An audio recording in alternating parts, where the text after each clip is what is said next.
So guys, this is our first problem. So how to solve this problem is we have to apply L'Hospital's rule. Okay, L'Hospital rule എന്ന് പറഞ്ഞാൽ simple ആണ്. അത് നമ്മൾ entrance എക്സാമിന് ലിമിറ്റ്സിൻ്റെ ക്വസ്റ്റ്യൻസിൽ ഒട്ടേറെ ഉപയോഗിക്കുന്ന ട്രിക്കാണ്. അതായത് മോളും താഴെയും സെപ്പറേറ്റ് ആയിട്ട് നമ്മൾ എന്ത് ചെയ്യണം, ഡിഫറൻഷ്യേറ്റ് ചെയ്യണം. സോ ഫസ്റ്റ് അതായത് മോളിൽ ഡിഫറൻഷ്യേറ്റ് ചെയ്യണം, താഴെ ഡിഫറൻഷ്യേറ്റ് ചെയ്യണം, സെപ്പറേറ്റ് ആയിട്ട്.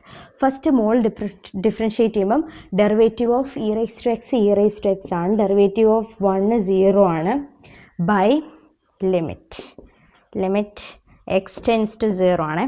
X tends to 0.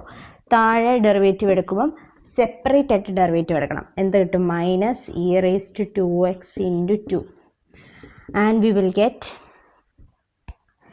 ഇനി നമ്മൾ ലിമിറ്റ് ഇട്ട് കൊടുക്കുക. അപ്പം 1 by minus 1/6 is our answer. Okay, so hope you understand this is L'Hospital's rule. അതായത് മുകളിലും താഴെയും സെപ്പറേറ്റ് ആയിട്ട് ഡിഫറൻഷ്യേറ്റ് ചെയ്തു. ഓക്കെ, ഈ ഒരു മെത്തേഡ് എല്ലാ ലിമിറ്റിൻ്റെ പ്രോബ്ലത്തിലും ഉപയോഗിക്കാവുന്നതാണ്. എപ്പോഴാണ് ലിമിറ്റ് എക്സ് ടെൻസ് ടു 0? മിക്കവാറും കീമിന് ചോദിക്കുന്നില്ല limit x tends to 0 problems തന്നെ.